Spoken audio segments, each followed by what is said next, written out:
Flood cuts off 11-mile road. 130,000 students take part in Global Handwashing Day. And 55th Morobe Show opens in Leh.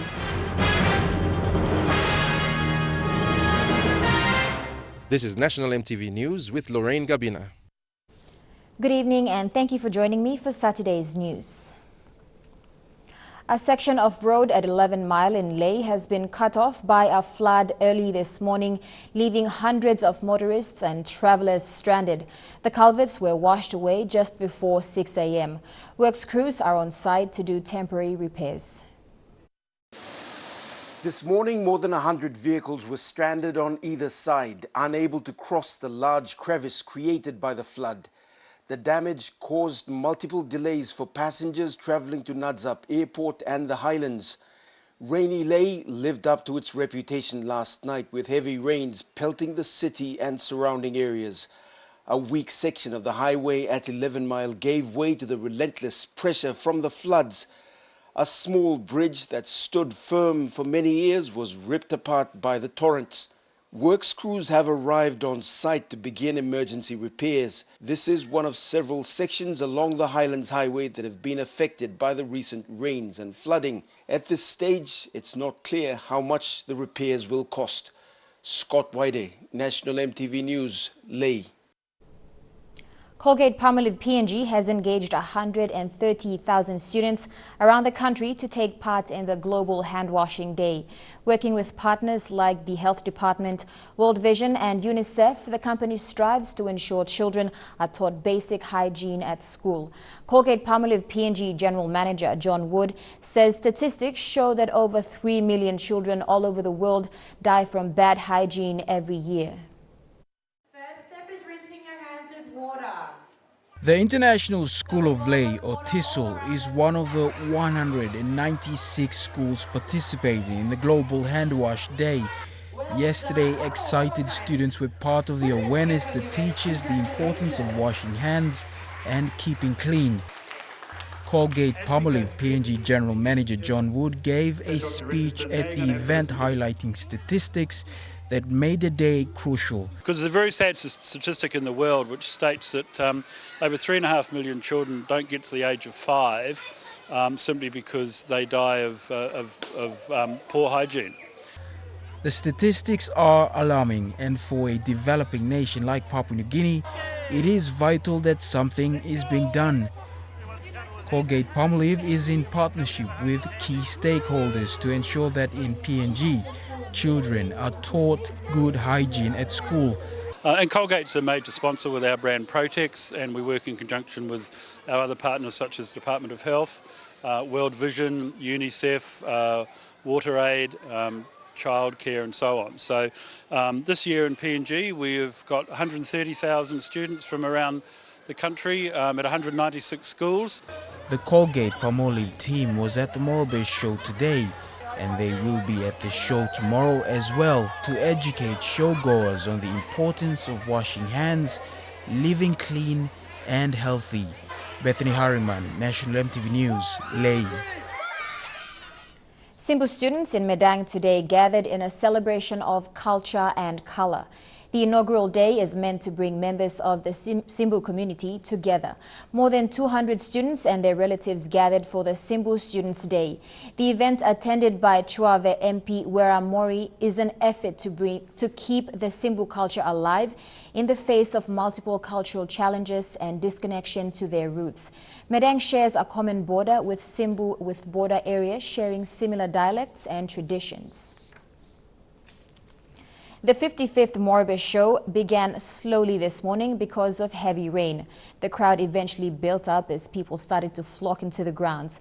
Today, Trukai launched its new campaign, I Love My Trukai. Outside of the showground, people's movement dictated traffic. The 55th Morobe Show began late today because of the heavy downpour in the morning. But by 10 p.m. people started to move into the show area, braving the mud. Today, companies began their marketing campaigns, while others started new ones. Trukai Sales and Marketing General Manager Andrew Dobney says the company will continue to strengthen ties with communities through its new campaign, I Love My Trukai. The company's moving from strength to strength. We want to continue to focus on what we do well, and that's providing Papua New Guinea with a fantastic quality rice. We have a great range of rice, from everyone's favourite medium grain products to some jasmine and some other long grain products, but we've got the rice that Papua New Guineans love. The Morobe Show continues tomorrow. The exact number of people that passed through the gates today is estimated to be lower than that of last year's because of the rain in the morning. Bethany Harriman, National MTV News, Lae. National MTV News continues after the break. Stay with us.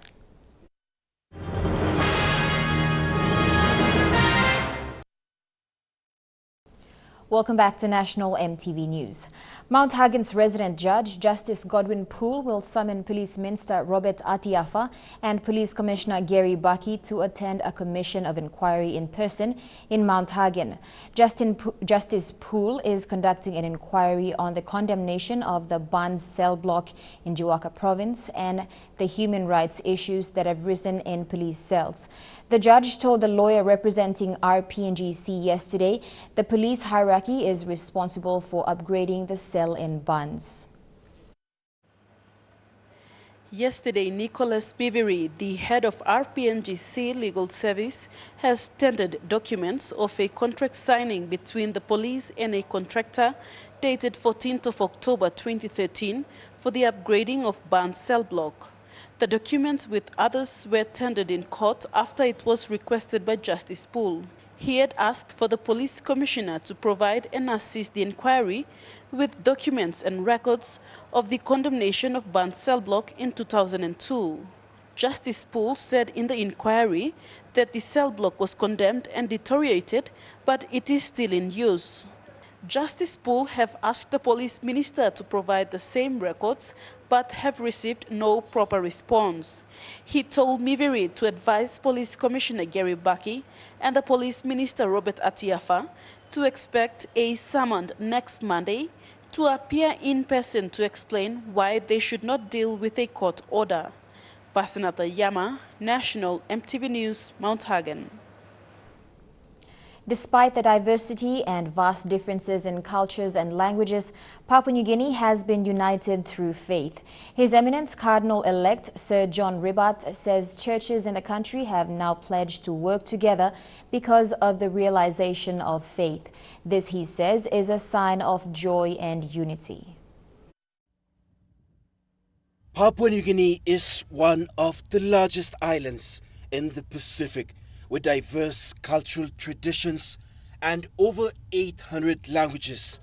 However, there is one common factor that has united the whole nation: faith. His Eminence Cardinal-elect Sir John Ribat says that the Lord Jesus Christ is the message of love and forgiveness.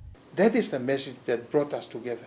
And so at this time, to be able to proclaim this, and at this time to kind of make it known to the world, it is a great blessing, but also is a great call for the church in Papua New Guinea to continue to grow in a way that unites us with the whole world, the whole church throughout the world. Jesus is the face of God's mercy and love here on earth. The Cardinal-elect says God's divine intervention has united all the churches with his love and mercy. And that is one thing that for me is a sign that we can be really truly thankful that God continued to unite us in his love and mercy. As churches, before we know, we were always fighting. There was some kind of discrimination and so on. But today, that is almost gone. And we are all working together, knowing our differences, but one thing, our faith and respect for one another. Sir John thanked the laity and religious men and women for continuing the work of evangelization. He called on the churches to continue to work together for the common good of the people of this great nation. Fabian Hakelitz, National MTV News. Autonomous Bougainville Government President Chief John Momis wants to see a public service that is people-centered. Chief Momis made this statement following the appointment of a new Chief Secretary to the Autonomous Bougainville Government, Joseph Nobitao. Momis challenged the Bougainville Public Service in its capacity to deliver to the people as active recipients of goods and services. Kila Kila Secondary Principal Herman Panay says the 2016 academic year has been an exciting one for the school. His comments followed the recent infrastructural developments taking place in the area. Kila Kila Secondary is an old school and the only government educational institution that provides secondary education in the Mosby South electorate. Much of its buildings were constructed when the school was established in 1948. Those infrastructures have deteriorated over the years. Also, I'm very fortunate to have a person like Justin Tachenko. He's so good. And when looking at Kila Kila Secondary is the only government secondary school in his electorate. And both of us are working together. Following the school's tuition fee-free education policy, the school is seeing new developments in its infrastructure. Construction works on new classrooms and storerooms have begun and are nearing completion. Recently, a school hall was built to accommodate students during national examinations and other school gatherings. We have about 14 new classrooms built just this year, within a few months. Let's say within 14 new classrooms. Within six month period, and this is like I said, it's a very exciting time for Kila Kila. Meanwhile, parents of Kila Kila students are also assisting the school in building houses for teachers to address the shortage in teachers' accommodation. Thekla Gunga, National EMTV News. Turning overseas now, the final presidential debate in the race for the White House is next week. And if the first two face-off was any indication, the showdown between Hillary Clinton and Donald Trump is likely to be downright brutal. The contests are so raw, they even spark some video mockery. The candidates were hard on each other, but not this hard. Hey, have to say, you suck. Well, that's just stupid. Nor were they this nice. At the time of my life, no, I never felt like this before. 2 debates, 2 parodies. I've been waiting for so long, now I finally found someone to stand by me. The Stand By Me lyric. Congratulations, great job. Was actually a sarcastic comment in the real debate. The funny thing is, this U.S. election spoof wasn't even made in America. A Dutch video artist did it. I just noticed the way these candidates were strolling around the stage, and I just felt this needed a song, really. Some sick courting ritual, in a way, you know. We saw the writing on the wall as we built this magical fantasy.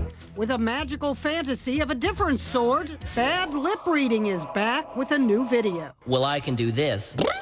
Ooh-ha! Actually, Trump was saying this. Wrong. That is absolutely wrong. Proved. Bad lip reading has been around for 5 years now. Well, yeah, I can do this. Everybody sing. I doubt you're quite that good. Hillary did actually wink a la Sarah Palin at the debate. Well, not quite that long. Commenters commiserated. We are doomed. This makes more sense than the actual debate. You know you want to lick my feet. You know you want to lick my feet. That's psycho. The video producer who does these bad lip readings wants to remain anonymous. Favorite way to eat chicken?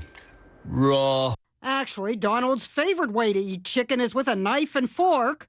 The public eats up these parodies. Forget Dirty Dancing. So we take each other's hand. The debates are dirty politics and could use a little harmony.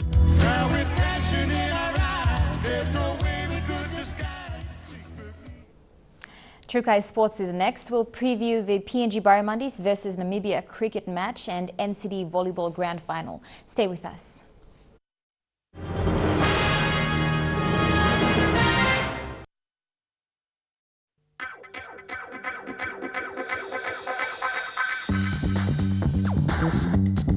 True Kai Sports.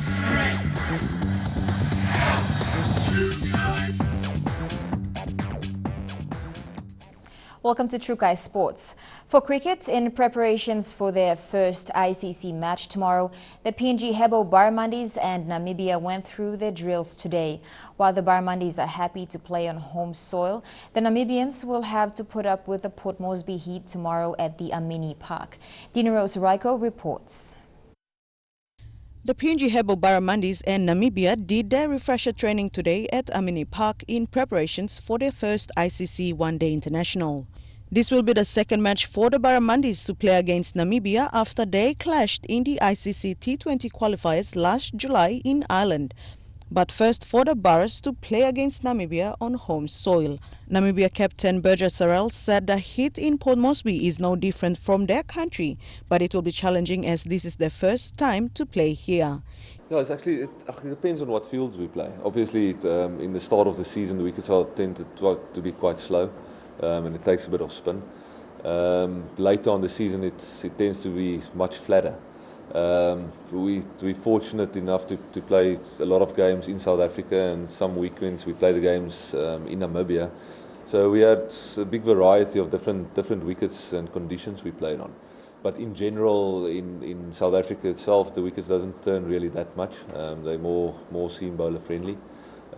Back home, especially in the start of the season, like now, the wickets tended to turn a bit more. But later in the season also becomes a bit more flatter and doesn't really turn that much. He said from the last meet, Team Namibia had a few new inclusions, but nothing major has been done with the team. Meanwhile, Barramundis captain Asad Valas said playing on home soil may be an advantage, but there will also be a lot of pressure involved. Dini Rose Raiko, National EMTV Sports. The PNG Royal Constabulary has collected gold, silver and bronze medals in several sporting events at the Australasian Police Fire and Emergency Games in Australia. They collected gold in dart, silver in basketball and bronze in athletics. The team is made up of police officers from parts of the country. They will return home tomorrow. In volleyball, grand finals in the NCD volleyball competition was held today with 4 divisions competing for the 2016 titles. MTV Sports caught up with the women's premier match in which PTPSL Telecom made a clean sweep against Vailima. PTPSL Telecom showed dominance early on as their attacks and defenses were all up. The first set saw the Vailimas making an attempt at throwing off the Telecom side.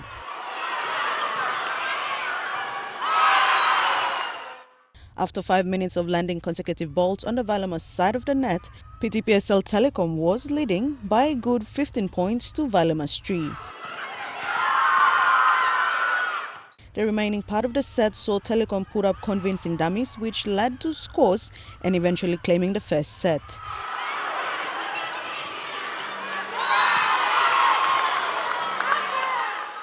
The second set saw a much more defenseless Vailimas side.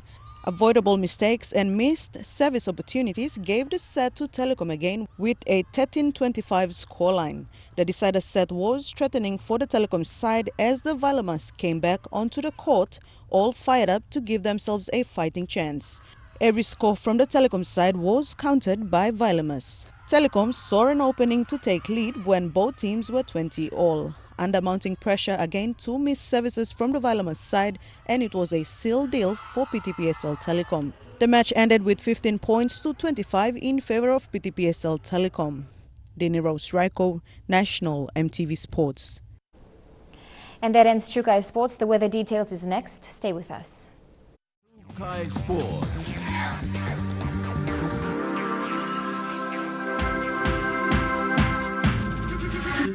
True Kai Sports. The weather details are proudly brought to you by Dulux Weather Shield. Worth doing with Dulux.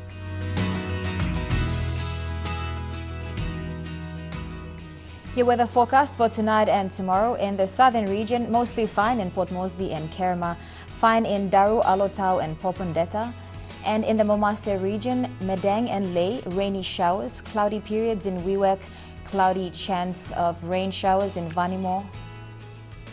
In the New Guinea Islands, Lorengau, Kimbe with Kokopo and Rabaul, rain showers mostly fine in Kavieng and chance of rain and showers in Buka.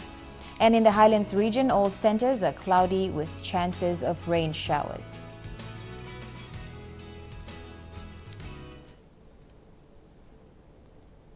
The weather details are proudly brought to you by Dulux Weather Shield, worth doing with Dulux. And that's the way it is this Saturday, the 15th of October, 2016. From the entire news team, pleasant viewing. Good night.